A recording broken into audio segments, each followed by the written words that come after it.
Good morning, guys. It's Donald and Mary, and we're here to bring you your morning weather, water, and trail chatter report. And so this morning, Mary's going to take it away with the water and weather, and then after we have some trail chatter. All right, Mary. Thank you, Donald. Good morning, Cool. everybody. Right now in Blairsville, it's 54 degrees and fair outside. We're looking at a high of 82 today. It's going to be mostly sunny. And then tonight, 57 with a few clouds. Winds will be light and variable today and tonight. And then on Blood Mountain, 73 degrees and sunny. So anybody that's up on Blood today should get a great view. And then tonight, 58 degrees, partly cloudy. Winds will be 5 miles per hour today and tonight. Water's good for the most part on the trail. We do have the areas that you have to top off at: Hawk Mountain Shelter, Slaughter Creek, and Neal Gap. Make sure you get some water. There's areas there that will be dry until you reach your next source. Looking at about 6 miles with no water for the most part, from Hawk Mountain to Justice Creek, and then from Neal Gap to Hogpen Gap being dry. You can top off at Hogpen Gap. They do have water if you follow that source all the way down to the last blue blaze. And then from Dix Creek Ford to Fontana Dam, water's good. Snakes, they're out, and it's going to be sunny. Let's be cautious for the snakes, rocks across the trail, stumps, logs, anything. Just take a moment to make sure you're secure out there when you go to sit down. Cow Rock has those boulders. It's 5 miles north of Neal Gap. Let's stay off of the boulders. There's copperheads and some rattlesnakes too. All right, US 441, Newfound Gap. We have the ongoing road closure in Tennessee from Sugarlands to Newfound Gap. They're repairing from that landslide. They do project it to be reopened on or before September 30th, and you are free and clear to go between Cherokee and Newfound Gap on the North Carolina side. Bear closures up in the Smokies. We're looking at Kephart Prong and Icewater Springs shelters and campsites 23, 96, 49, 83, and 84. All trails are open. There are bear warnings for Charlie's Bunyan, Trillium Gap Trail, Ramsey Cascades Trail, Bradley Fork Trail, Dry Sluice Gap, Kephart Prong Trail, and campsite 113 and Russellfield Shelter. Let's remember to leave no trace, whether we're in the Smokies or no matter where it is that we are recreating outside. If we brought it in, let's take it out with us. Let's remember to properly store our food and waste items so that there are no dangers or anything for humans or creatures of the forest. Let's always leave no trace. Pack it in, pack it out. Donald, I'm going to turn it over to you now. Talk about some other stuff. All right, sweet. Thank you. You're welcome. All right, good morning, guys. It is 4:23 a.m., 8/29/2025, and we got up early this morning. And it's Labor Day weekend, so let's Yeah, remember to take been a some busy extra weekend, time too. and be safe in all outdoor activities. Yeah, definitely. And if you're going up towards Fontana Dam, guys, coming from the south, there's a lot of construction going Yes. on up there. So add an additional half hour to your time, maybe even 45 minutes. So if you are going to Fontana Dam, please remember the construction. And it's from Robbinsville and coming up from NOC 28 or Yeah. whatever that way. So. Yeah. All right, and so let's start with a bear encounter in Montana. In Great Falls, Montana, a 34-year-old woman was injured by a brown bear on Wednesday, August 27th, near Lake Janet in Glacier National Park. Park officials said the woman and one other person were hiking near Lake Janet when a medium brown bear and 2 cubs charged out of the brush towards the woman. The woman dove off the trail while covering her head. The bear swiped at her, injuring her shoulder and arm. Her hiking partner deployed bear spray, causing the bears to immediately run away. Wow, the 2 hikers continued, and so there's a couple bears, man. Wow, yeah. So 2 hikers continued toward the Lake Janet Wilderness Campground, where the other hikers used an inReach to send an SOS to Park Dispatch. Alert quickly got to the patient, finding her in stable condition, and to her Oh, it's supposed and to be took. Sorry. and took her to Logan Health and Kalispell. Officials say no action will be taken against the bear at this time, as the encounter was a surprise to a sow with 2 cubs that reacted defensively. All right, and so that's what we have going on there for today. And I want to go ahead and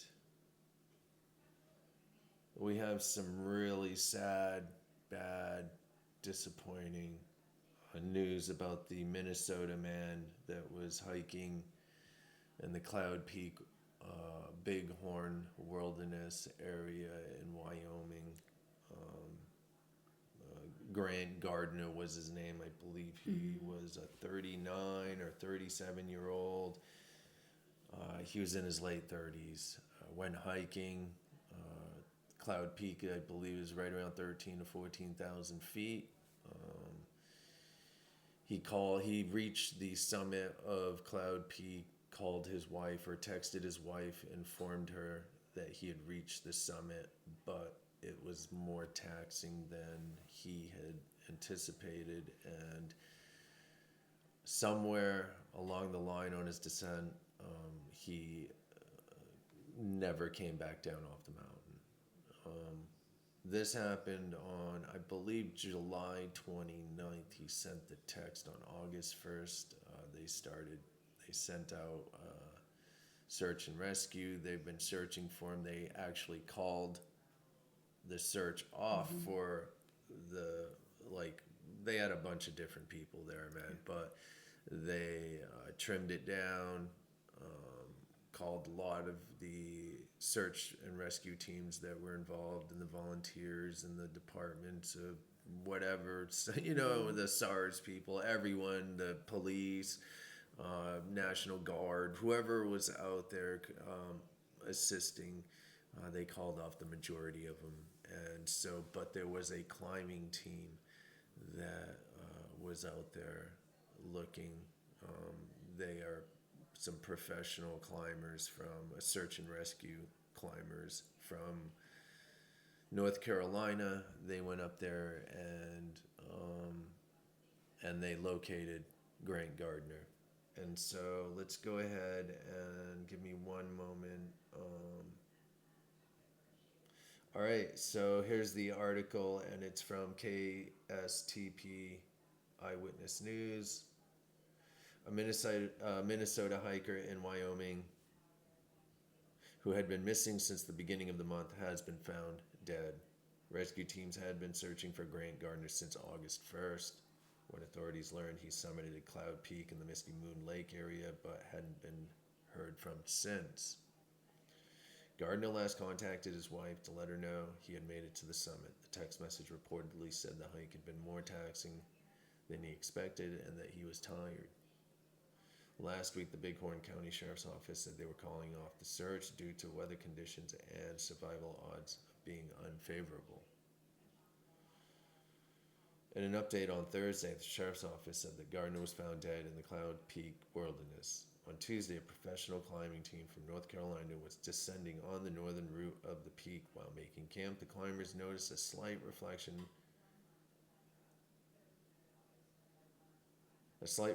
a few hundred feet above them underneath the ledge that they believed was a backpack. Authorities say that due to the darkness, it was too dangerous to investigate. The climbing team notified the sheriff's office and waited for search and rescue teams to arrive at daylight. Teams launched on Wednesday and found Gardner's remains near the backpack. The sheriff's office said his body is being brought home to his family, and the case is being looked over or taken over by Bighorn County Coroner's Office to determine the time, manner, and cause of death. So this is all the information that we have right now, and I apologize. I thought that the climbing team was a SARS-related team that was out there. But it looks like they may have been just a climbing team from North Carolina doing some climbing, and they spotted that, probably already knew there was an incident up there, and saw that and called it in, and it was Grant Gardner. So Very sad. yeah, definitely. I'm glad they have closure, but not the ending anyone was hoping for. No, not at all, man. That's really just a sad ending, man. Yeah. But at least the family knows what happened and isn't going to be, there's no question. Um, all right, and there's not a whole lot going on out here right now. Did you get any information from the hikers from Yellow Creek yesterday about the water? No, No? they were actually starting their hike. I thought they were finishing, but we just got them out to the gap yesterday to get going, so I was wrongly under the impression that they were done. Oh, okay.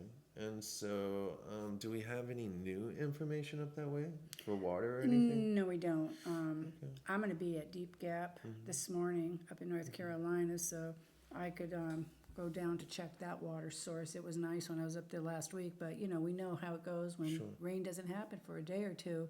Things can start drying out. And then I'm going to be over to Woody Gap later on this afternoon. I have a Dix to Woody, and I'll probably go on down to that water source because I like to keep that, well, I like to keep all of them, where we have eyes on and see so that we can give the most accurate information. So I'll probably be checking that one out also. Okay, sweet, man, sweet. And of course, always the hikers are a great source of information. Yeah, definitely. And from Neil to Hogpen, it's also dry, correct? That's correct. Make sure you fill up out of Neil as you hike north out of there. Yeah. You will have water at Hogpen Gap. That's going to be another one I'm going to check when I can get out that way too, because it was flowing nice, but now that's been about a week and a half or so since I saw it. And we know, again, things will dry up pretty quick without constant storms. So we'll give that one a look as soon as we're able to do that one too. Okay. All right. And so I'm not seeing a lot of news on here, man, right now. Usually what I do is I punch in like hiker news, and then I use a variation of different, like Appalachian Trail, like keywords. And right. I'm not really finding much on here, but it is Labor Day weekend, man, so I'm sure there's going to be something that goes on, man. So we're pretty busy this weekend, so yeah, it'll be a fun weekend. But anyways, let's go ahead. And did you have anything else you wanted to No, report I don't have today? anything else. I just want to say, everybody stay safe and take, the extra time because it is going to be crowded with traffic. And like Donald was saying, if you're going up to Fontana, anywhere up there, take that extra time because it does get backed up. No, everybody just have a great weekend, and that's all I have. All right, sweet, man. All right, guys. If anyone needs anything at all, give Mary and I a call. We're here for you. All right, man. Have a beautiful day. One love, guys. Peace. Thank you.